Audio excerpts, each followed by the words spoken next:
Hello again, fellow Mystery Files. In this bonus video, I will review the latest in Agatha Christie adaptations, the BBC's Toward Zero, which I have very mixed views about. On the one hand, I enjoyed this a lot. I thought the production value was good, the acting was good, it satisfied my first prong of a good adaptation, that it was mostly faithful to the novel. Note the word mostly.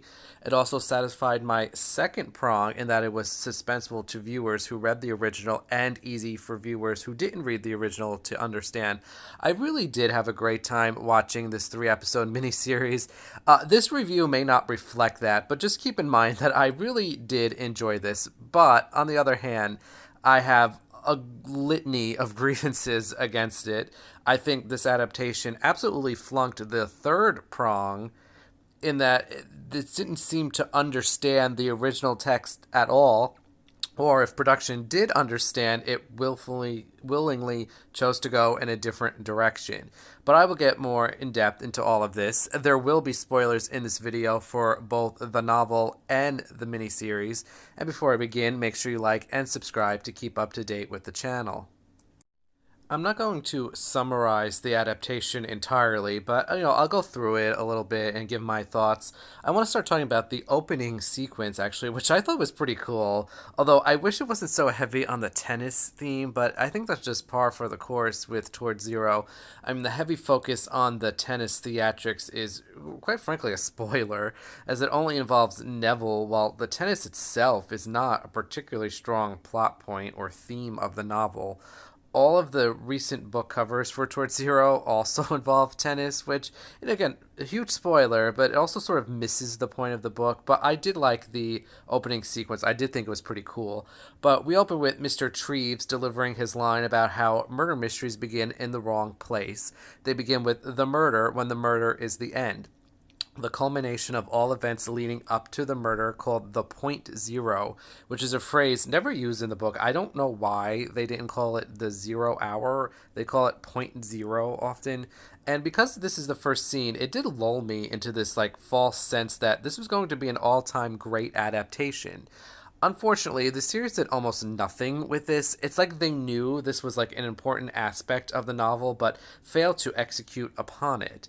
I never got the feeling that all of these different people's lives were coming together and colliding at that 0 hour. This aired in 3 1 hour installments, and the entire first episode really should have been dedicated to the build-up. And it kind of was, but not really. We do get a few different introductory stories, but not in a way like it felt like it was building up to that 0 hour. I think of the original book cover for Towards Zero, which features 4 different people coming from 4 different directions just about to collide. That's the feeling you should get in this book, and I just didn't get that here. And I suspect production sort of knew this was happening because Mr. Treves often brings up this 0.0 thing out of the blue. But we are introduced to our main love triangle of Neville, Audrey, Kay during Neville and Audrey's divorce trial, which was very sensational.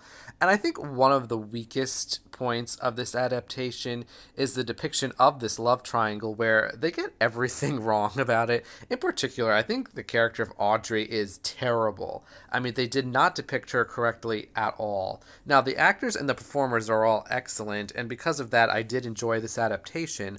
Although, again, had a litany of grievances against it, but this divorce trial was, for me, the first indication that production did not understand the novel completely or willingly ignored it. This love triangle felt very much like something out of 2025 and not the 1930s when it was set. And that's also one of the bigger problems I had. I did not feel at all like this was a production set in the 1930s. It very much could have been set in the present. We're then introduced to Mary Alden, who I thought was probably the most accurate character compared to the original novel. She's not totally the same, but she's the closest. And she's in love with Thomas Royd, who is in Malaysia, even though they've never met. And I didn't mind this change. I mean, the relationship in the novel is one that's like constantly alluded to and becomes true toward the end. And I didn't mind that it was more on the forefront here.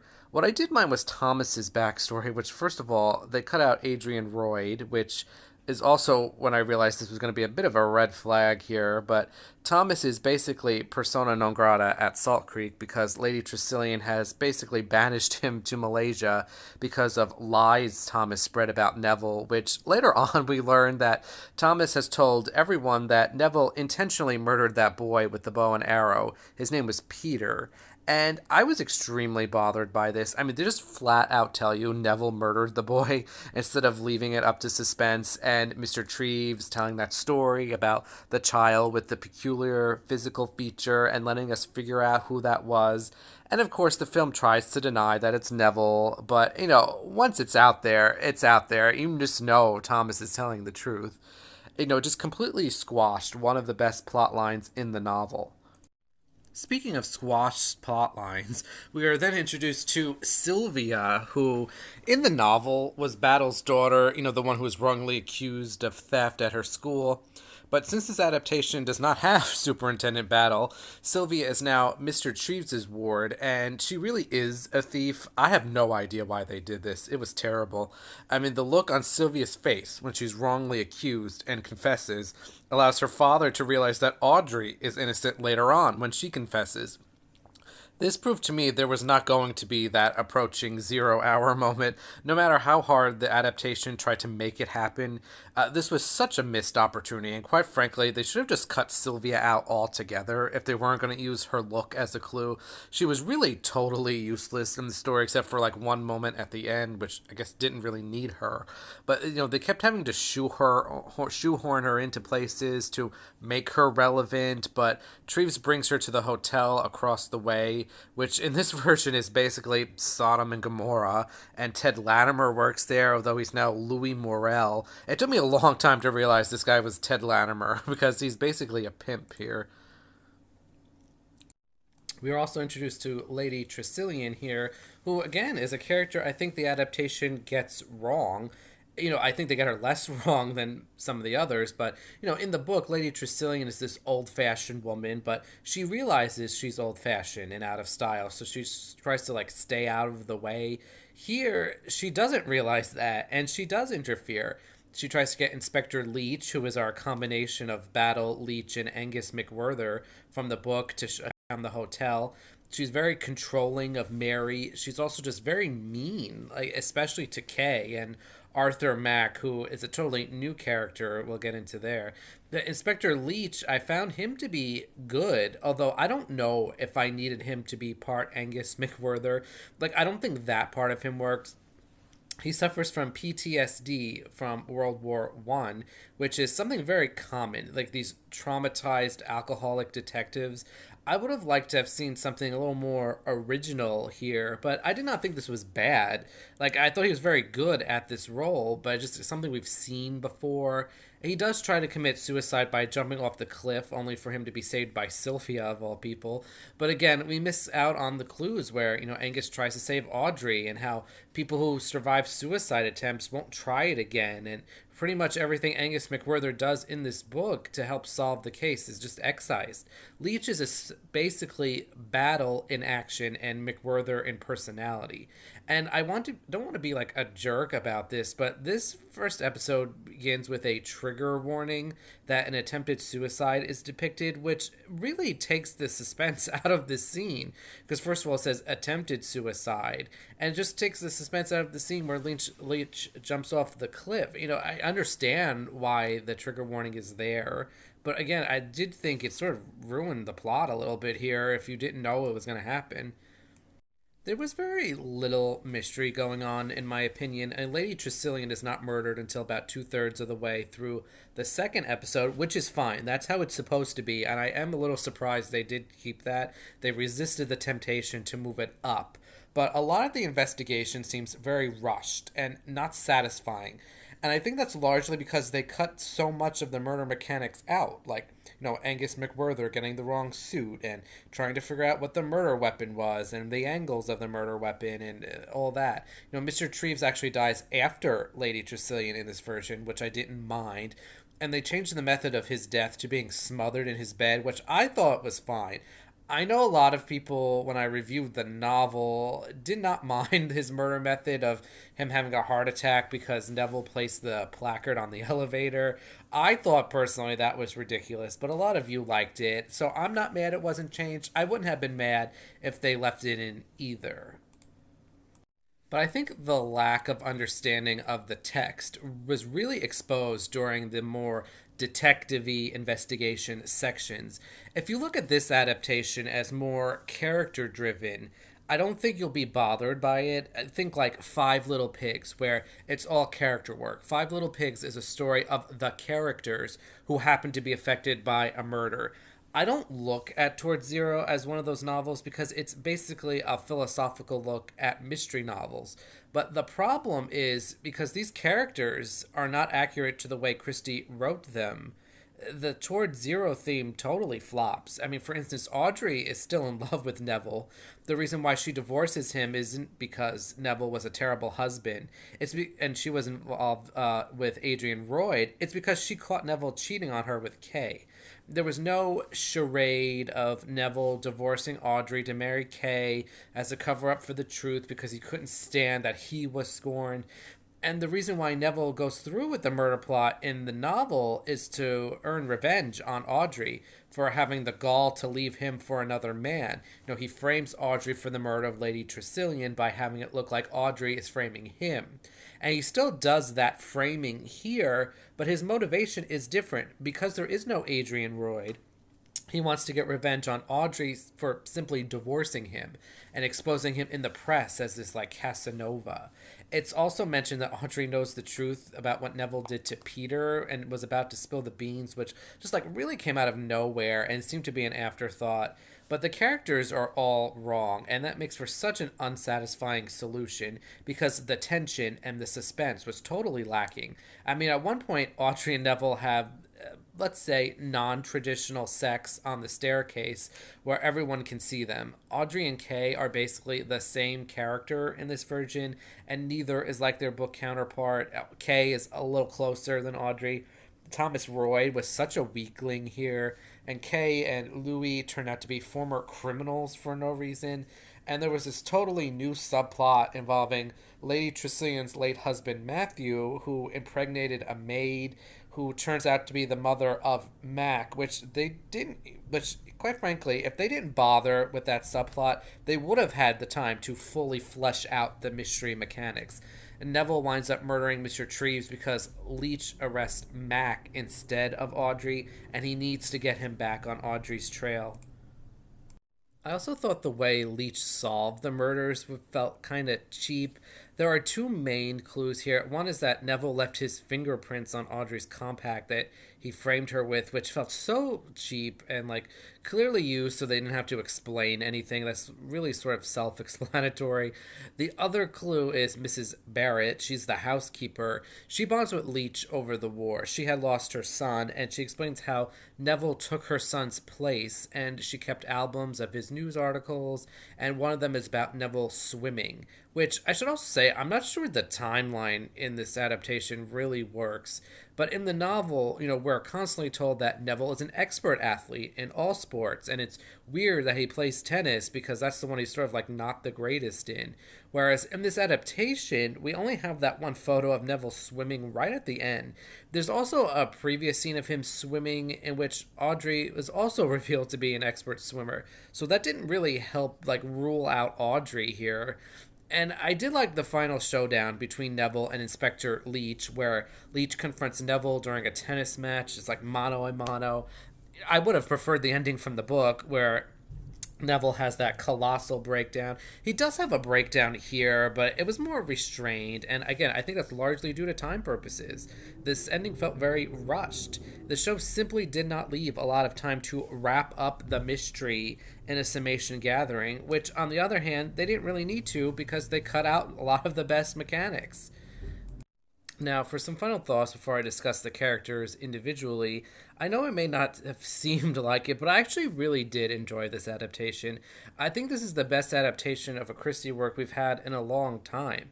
It's better than the Kenneth Branaghs, it's better than the Murder is Easy miniseries we had, It's not as good, I would say, as the Hugh Laurie Why Didn't They Ask Evans, but I think this adaptation was very good on its own. It works as a self contained story, and as I said, it had issues. It lost the spirit of the book, but it did not lose the plot. But it had no sense of time setting at all. The characters were very much out of 2025 and not 1936, and this is also demonstrated in some of the props, which are anachronistic. Characters drop like casual f bombs, like it's 2025. Audrey and Neville, have sex on a staircase. In a way, I thought this adaptation sort of like upped the sexuality of it in a way it didn't need to. I also think some of the scenes were just way too dark. I know that's a very like boomer opinion to have, and I'm not a boomer, but it is a pet peeve of mine. I mean, sometimes the screen was so dark I couldn't even see what was happening. Like, I don't understand. This was a big budget production. Couldn't they not afford like a few more lights out there or something? And I have to say, despite all of my pet peeves, I did enjoy this adaptation. I would be fine if the BBC continued making adaptations more like this one than the ones we've had in the recent past. And I would say I still think the ITV Marple adaptation of Towards Zero is better than this one, believe it or not. I know that's a really like strange thing to say, but I actually do think the ITV Marple did a good job of this, and I do think that one is better than this one. And let's talk individually about the cast and the characters, starting with our hero, Inspector Leach, played by Matthew Rhys. And I thought Matthew Rhys was very good here. I think he nailed the role. Like I said, I wish they would have just had used Battle instead of Leach. I mean, they could still use Matthew Rhys. Leach is a character from the novel. He's Battle's nephew, but I think if you're going to cut one, you should cut Leach.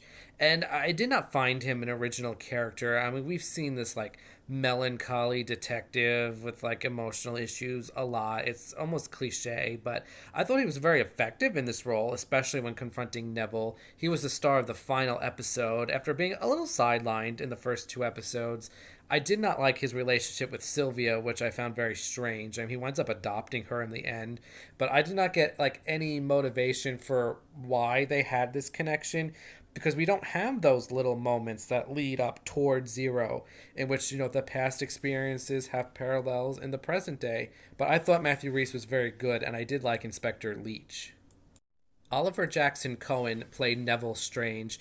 I thought he was good in this role, and I did find Neville to be one of the more accurate to the text characters. There are changes, but I did not feel any of those changes were made like to drastically change who Neville is. Knowing Neville is the killer, you really do get the sense throughout the episodes that Neville is up to no good. I hated that they basically told you Neville murdered Peter when he was a child. It really wrecked any and all suspense that had built up in the novel. And Neville is supposed to be someone who portrays himself as a gentleman, but is really like a deranged egoist. And that is present. The show tries to do that, but I think it fails. It introduces us to Neville in divorce court, admitting he cheated on his wife. He then cheats on his second wife with his first wife by engaging in, again, non-traditional sex on a staircase where his second wife can see. Those are not the actions of a gentleman, and it makes his ultimate downfall less shocking and less satisfying. I think you can argue that this miniseries was meant to focus more on character than mystery mechanics, which is fine and perfectly acceptable, but they messed up the characters. I mean, Neville's motivation here was very weak compared to the novel, and whenever he tries to get Audrey back, he just wants her to hang. And I think if you're going to do that with a more character-based adaptation on a novel that isn't purely character focused, you need to have very strong characters. I think that's possible to do with Towards Zero because the novel does have strong characters and a strong mystery plot, but this wasn't it. But despite that, I thought Jackson-Cohen was very good as Neville. I was impressed with his performance. Ella Lily Hyland played Audrey Strange, and I'm sorry to say she was a complete disaster. The actress was fine. I did not find her particularly good. She was fine, if I'm being polite. But, the character here was a mess. Audrey is the worst character in this miniseries when compared to the novel counterpart. The production did not understand this character, and quite frankly, neither did Ella Lily Hyland.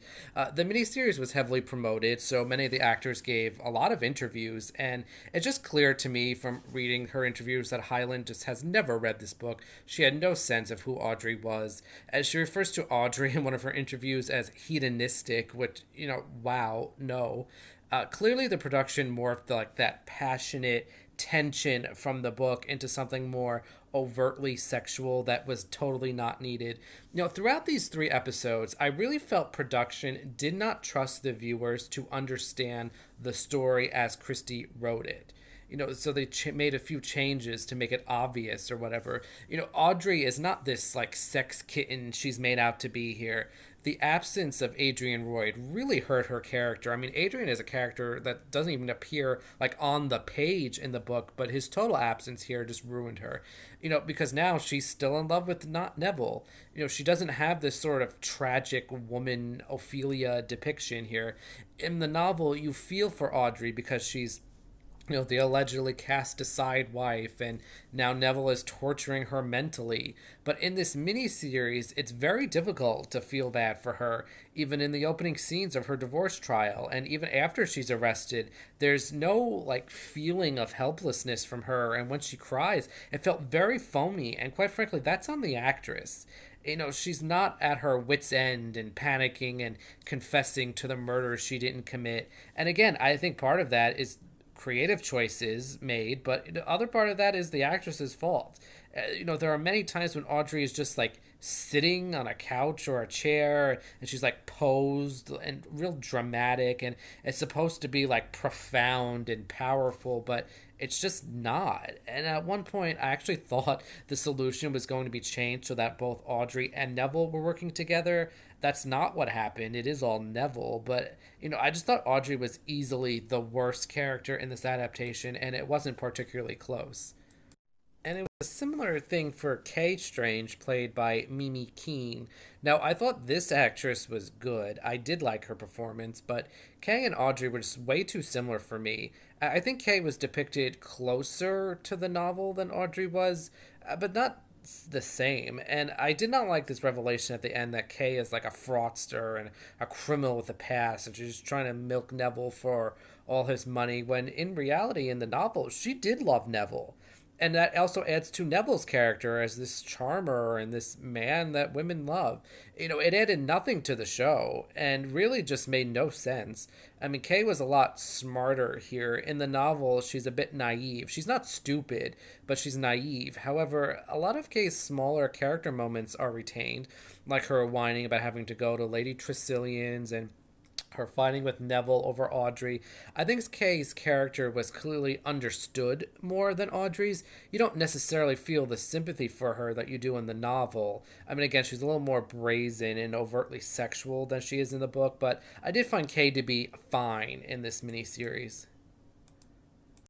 Anjana Vassin plays Mary Alden, who I did find very close to the original novel. I mean, she does have a bit of an expanded role, but does not take on a spot as a main character necessarily. I didn't think she was very good here. I didn't quite feel it in this one scene where Lady Tressilian tells her that Thomas cannot visit, so she runs into the ocean and screams.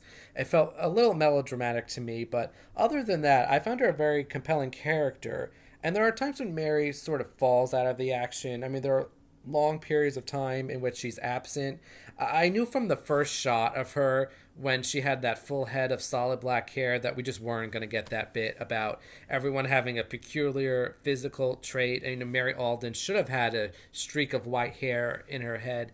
That they did keep true to her character overall, I would say, and how she was brought to Lady Tressilian and taken in and is sort of bored with her life. Interestingly, in the end, she does not explicitly hook up with Thomas Royd, though I think the implication is that they will get together at some point. She says she wants to travel, and she says she's going to travel on the Blue Train and the Orient Express, both of which little Easter eggs, and Christie set murders on both of those trains, and those novels would have been published by the time the adaptation is set. But overall, I was very impressed with Vastin as Mary Alden. I think the character was understood, she was used well enough, and the performance was very good. I really wish I could say the same about Lady Tressilian, played by Anjelica Huston. And Anjelica Huston is not the problem. She's a treasure. I will never say anything bad about her, as she'll always be Morticia Adams to me, though. But this character was changed slightly in personality, but it threw a lot off for me. Lady Tressilian is kind of mean here, and while she isn't the nicest person in the novel, they sort of turn her into a jerk victim here, with her just being very nasty and petty to everyone. And there's also a side plot involving her watching her husband drown and not caring because he fathered Mac with one of his maids. I just thought Anjelica Huston was underutilized in this miniseries. I was thrilled with her performance, even if I wasn't thrilled with the character.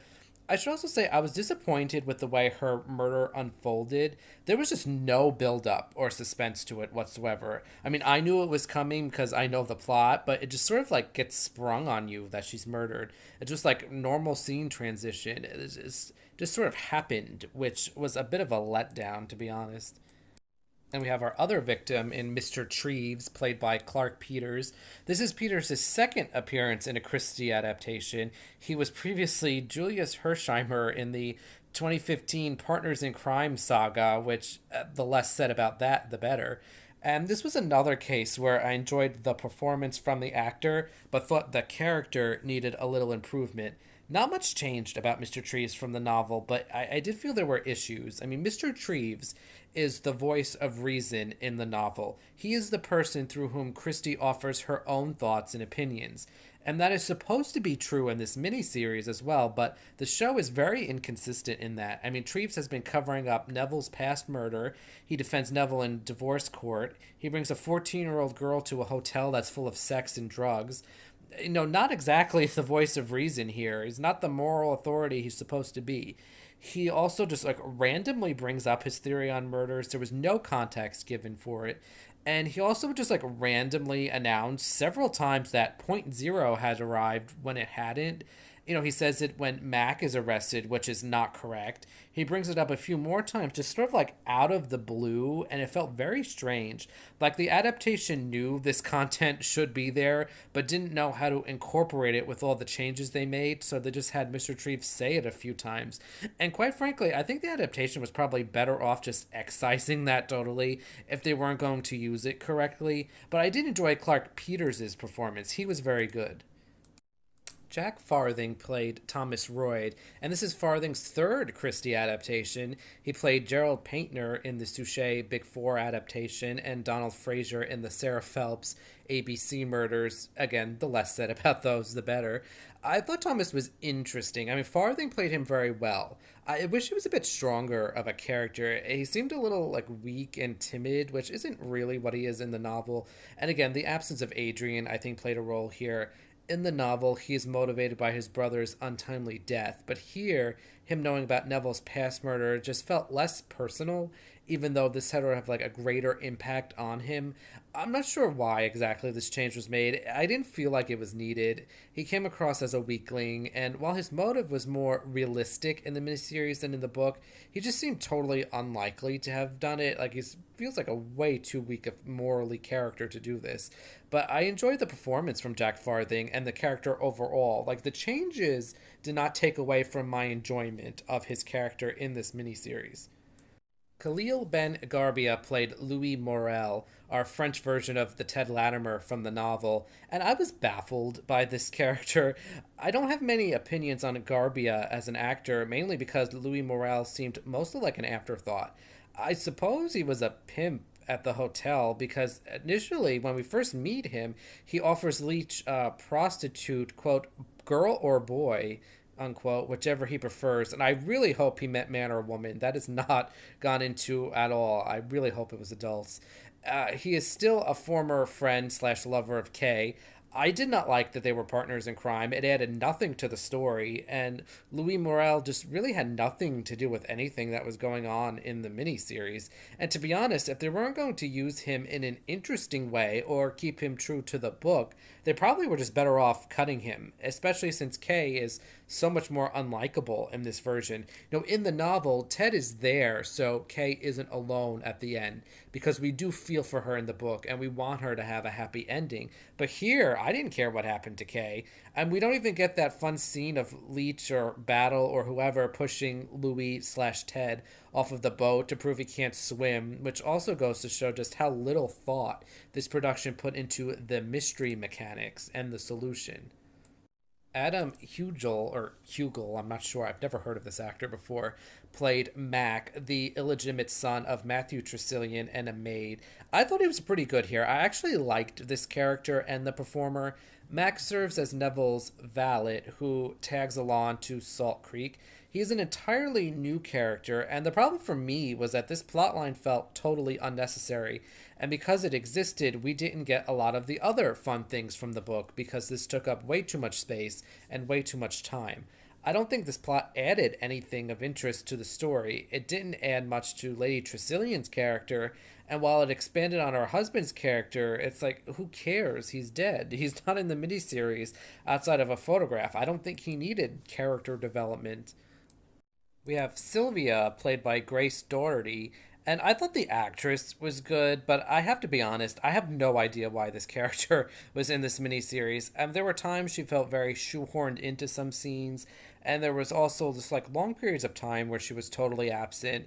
I felt like Mr. Treves forgot about her at times. Like, I don't know how she was made a thief when her novel character is based on the exact opposite, that she is not a thief. I didn't understand her relationship with Leech.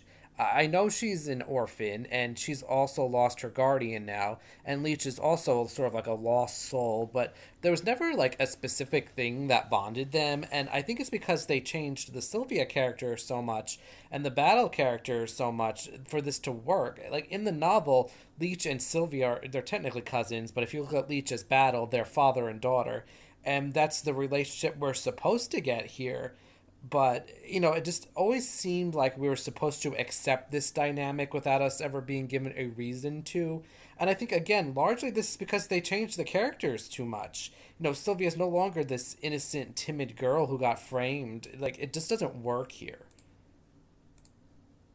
And the final character discussed is Mrs. Barrett, played by Jackie Clune. She's the small character, but I thought she was very effective. Like, I would have liked to have seen a bigger role for her because she was very good. I like the bond she had with Neville and with Inspector Leech. And Mrs. Barrett is actually faithful to the counterpart in the novel. And I think that's largely because she's a minor character. I don't have too much to say about her, but I just wanted to point her out because I thought she was a very good character, and I thought the actress was very good as well. And that is it for this bonus video. Let me know what you thought about this adaptation of Towards Zero. Again, I actually did enjoy this a lot. I know it may not have sounded like it because I have a lot of issues, but, I did enjoy it. I had a good time watching it. In the future, we know there should be a Netflix Seven Dials mystery coming out at the end of 2025 or thereabouts, and Netflix has been a little coy on details here. I actually have high hopes for that. And we also know there's some kind of Miss Marple in the works. We don't know too many details about that, but, fingers crossed they don't ruin her again. But, I do recommend this Towards Zero adaptation. I would say it's like 3.5 out of 5 stars. It works as a standalone miniseries, like if you don't compare it to the book, which of course I did, but I imagine most people are not, examining it as minutely as I did. But that's it for this video. Until next time, Mystery Files.